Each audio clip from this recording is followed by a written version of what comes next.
I went ahead and got a divorce. I'll be taking the house as part of the settlement. You have no say in it. After saying that, Nick left the hospital room. My pleas to wait, and my willingness to discuss, were all ignored by him. This is how I was abandoned.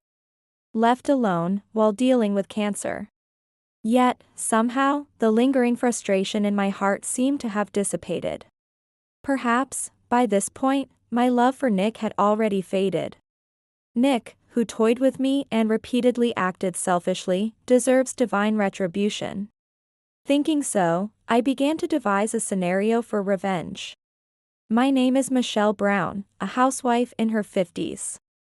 I live with my husband, Nick. We have no children, and I thought we had been supporting each other throughout our marriage. At least, I had been. But between Nick and me, a gap had formed that would never be filled. Generally, a marriage is about supporting each other, striving together, and filling what lacks in one another. However, there was none of that between us. Hey, where's my dinner? If you don't make it quickly, it's going to be a problem. I had been out on an errand. When I returned home, Nick, who had the day off, poked his head out from his room and demanded his meal. There are no breaks for a housewife. Because if I neglect household chores even for a day, our life falls into disarray. Meanwhile, Nick, a regular office worker, had days off. However, he spent these holidays only for himself. Even though I was busy with various things, in our 30 years of marriage, Nick had never once offered to help. Housework is the job of a housewife. It's only natural for a working adult not to shirk their duties. That was Nick's reasoning, and even if I was sick, he never allowed me to take a break from household duties. Sometimes, I was so sick that it was hard even to get up. Yet, when it was time to eat, Nick would come to my room and insist, make the meal. He never showed any intention of caring for me when I was ill. On the contrary, I have plans with friends, he would say, and leave the house alone, returning late at night, drunk. Marriage is about supporting each other, that's why I married Nick. However, Nick and I had vastly different views of marriage. I tried various things to bridge this difference when we were newly married. But no matter how much I tried to talk, Nick never admitted he might be wrong and harshly scolded me, saying, "Don't complain when you're just a housewife." My love for Nick had long since faded. It's not that I was thinking of leaning on Nick or anything like that. Just that I am human too, and there are days when I suffer. So it would be nice if he could support me a little during such times. But even that notion was not acknowledged by Nick. From the moment I realized this, the distance between Nick and me gradually widened. Eventually, I no longer felt like facing Nick, and as the days passed, even seeing his face became a burden. Our relationship had completely cooled off. I knew better than anyone that continuing this relationship would not be good. Then, a change occurred in my body. I had always been prone to illness, but this felt clearly wrong.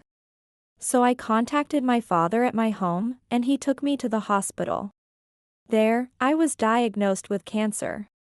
Fortunately, it was discovered early, so there was a chance for treatment. I immediately asked my father to pick up the essential belongings from our house, and I proceeded with the hospital admission procedures. Nick was at work, so I briefly messaged him that I had cancer and was going to be admitted for treatment right away. Honestly, the image of cancer treatment being difficult and a painful struggle made me extremely anxious about what lay ahead. And at that time, the person who came to mind was Nick. I thought I had fallen out of love. But perhaps, deep down, I wanted to face Nick and spend time together as a couple. Now, weakened as I was, maybe even the cold, inconsiderate Nick, who had never shown concern for me, would worry and ask, "Are you okay?" He might even offer some kind words. Even if he visited just once, that would have been enough. I wanted to see Nick's face just once. I wondered if he would struggle with daily life without me. I felt sorry now that I could no longer do the housework. However, no matter how many days I waited, Nick never showed up. My messages were read, but not a single word came back, not even a simple okay. It was as if he didn't care about me at all.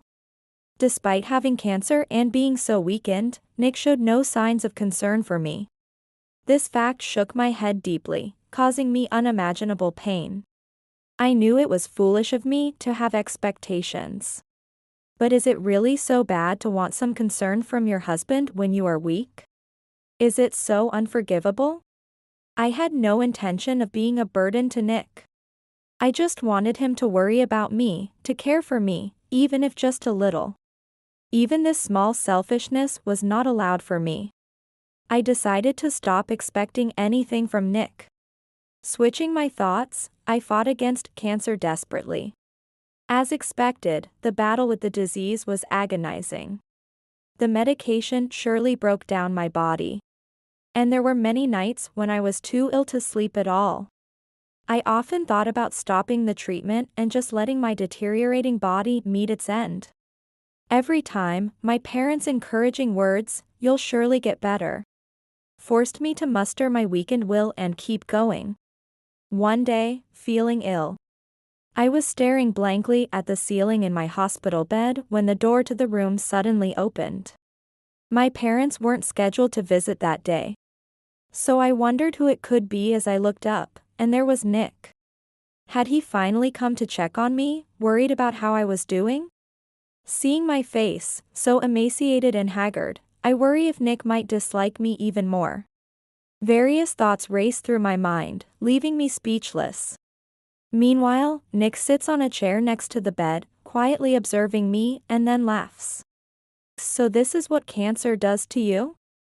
You look terrible, hardly like a woman at all." Those words send a chill down my spine. Such words should never be spoken to me, still fighting cancer. I wish he would say no more. But despite my feelings, Nick continues with even harsher words. "Life has been truly wonderful without you. The house is falling apart, but I'm hardly ever there. Life without you is so much easier." His heartless words wound me again. Why must I be subjected to such words? Why doesn't he say anything that shows he cares? Even though I want to confront Nick, my weakened body fails to respond. And I can only silently receive his harsh words. I stare at him with vacant eyes. Then, noticing my gaze, Nick laughs mockingly and says something unbelievable. "I went ahead and got a divorce. I'll be taking the house as part of the settlement. You have no say in it." My vision blurs. He divorced me without my consent? Why? As I remain silent, Nick continues to speak. "I've fallen in love with someone else. She's 20 years younger, but it's serious. You were in the way of our relationship. He had an affair." That thought crosses my mind, but after saying what he wanted, Nick starts preparing to leave. "Wait," I say, but Nick doesn't listen. There's no love left for me in him. Realizing this hurts, but then it no longer mattered. Understood. As I say that, Nick laughs contentedly and leaves the hospital room. From then on, I fought even harder in my battle against cancer. Despite the difficulties, I held firm in my resolve to fully recover from cancer and regain my health, diligently undergoing treatment. Living like this for 2 days. It might seem short, but for me, unable to sleep properly at night, those 2 days felt very long. Whether the divorce Nick mentioned actually took place or if it was just his way of unsettling me, I wasn't sure, but I was managing somehow. Above all, I had a secret plan to thoroughly bring Nick down. Realizing this would surely unsettle even the unfeeling Nick. In his panic, he would surely try to contact me. Thinking this, I waited, and just today, Nick called. Since I couldn't take the call in the hospital room, I ignored it. However, Nick persisted, calling repeatedly. Though I had set my phone to silent, it was annoyingly persistent. So I messaged him, "Stop calling, it's annoying," and he finally stopped. But then he started sending messages, "Please, I need to talk. Just once, I apologize for everything." He must have thought messaging was the next best option. Each of these words was meant to protect himself. Probably, Nick had realized why I had so easily accepted the divorce he initiated without my permission. "Can I come to see you?" When I didn't respond, perhaps out of frustration, Nick sent that message. To be honest, facing Nick now, in the midst of my exhausting treatment, felt torturous, but if I refused, I knew he would pester me with more calls. So I replied, "Yes, you can come." Now, my revenge begins.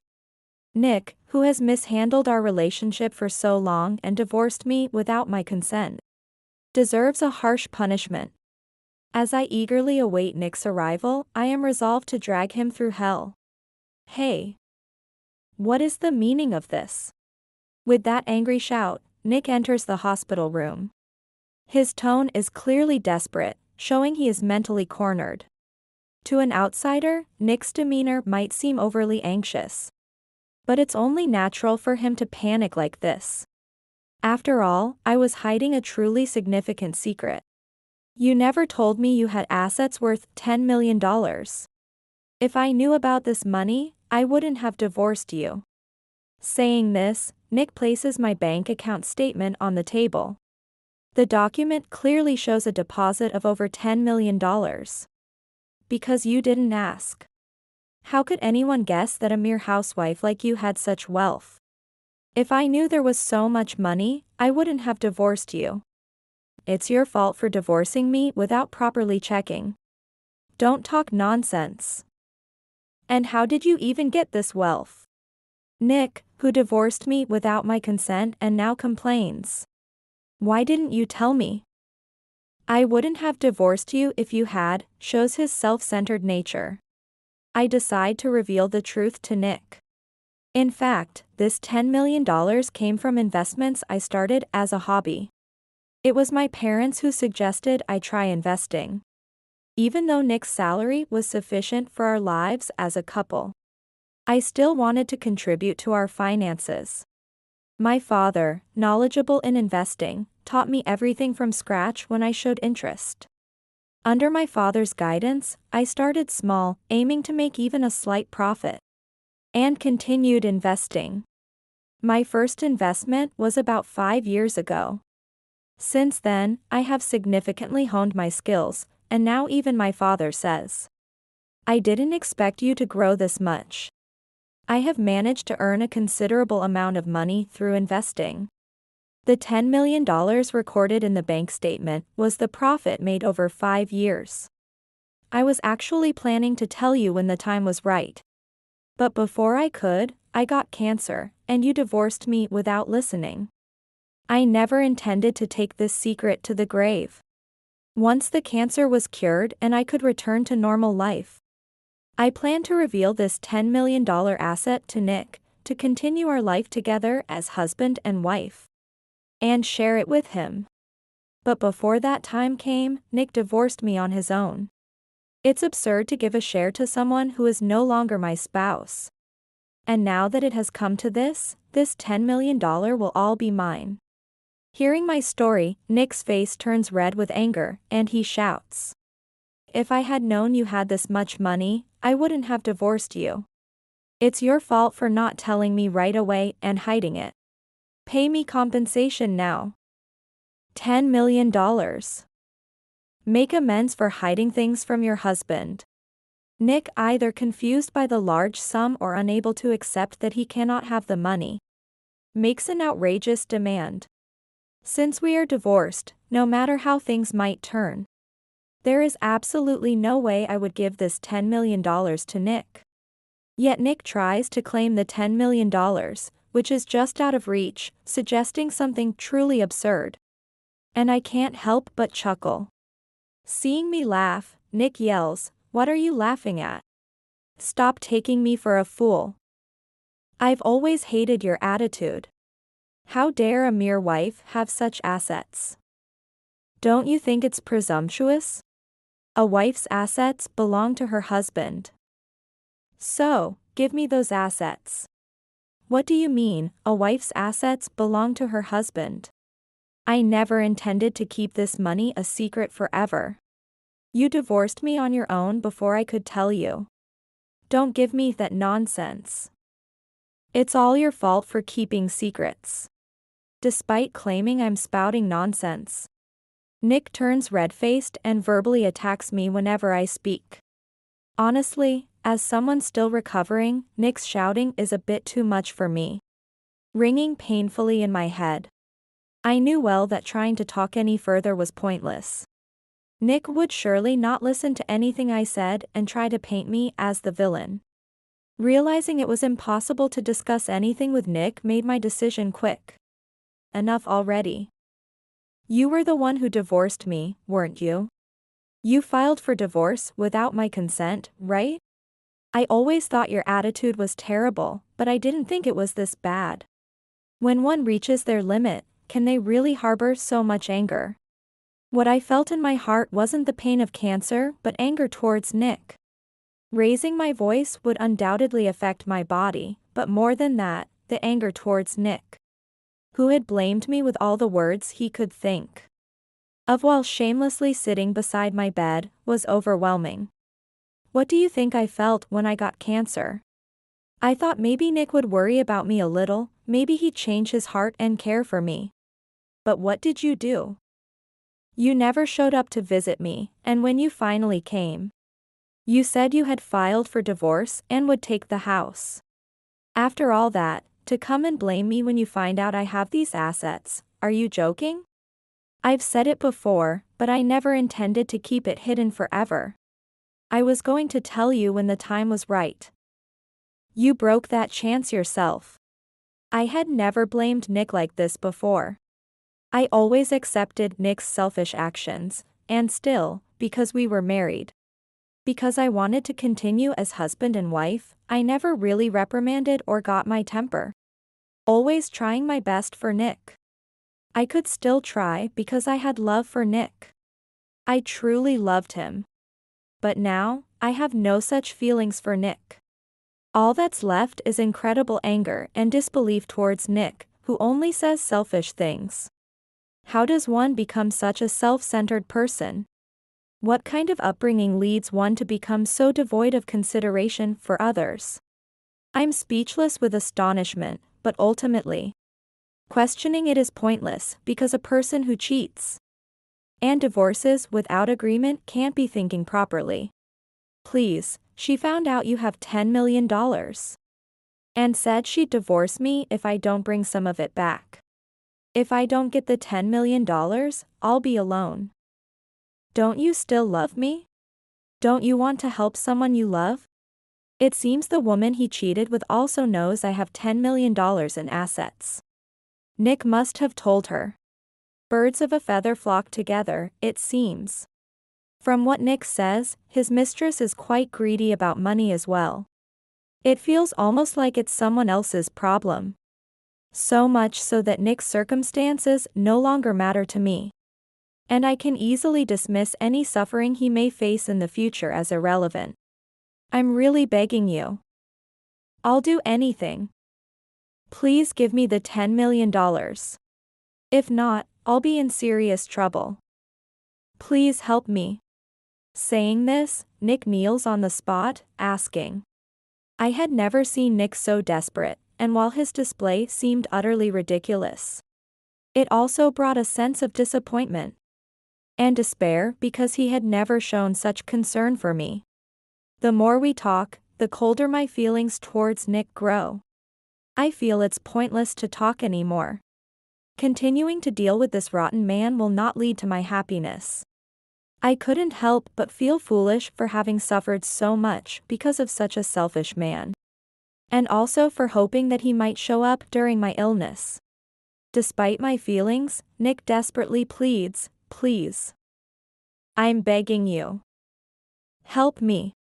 But listening to Nick's words any further was the greatest pain of all. Please leave. As I say this, Nick responds with a wheedling tone, "Don't say that." Even that was irritating to me now. I press the nurse call button and ask a nurse to come. I explain the situation and ask them to remove Nick, and they call security to escort him out. "Please listen to me. I can't do this without you." He continued to proclaim this until the end, but I no longer listened to Nick's words. He has visited the hospital several times since, but the nurses, knowing the situation, ensure he cannot reach my room. I heard from a friend that Nick, unable to get the $10 million, was dumped by his mistress and is now single. As for me, I continued to fight cancer with determination, and recently, I finally recovered and was discharged from the hospital. Having overcome my illness, my body feels healthier than ever. And this newfound vitality feels incredibly precious. Now, I'm living a relaxed life, slowly spending the $10 million I saved up. Honestly, now at 50, I've had enough of marriage, and I'll probably end my life alone. Living out my life unattached to anyone doesn't seem so bad anymore.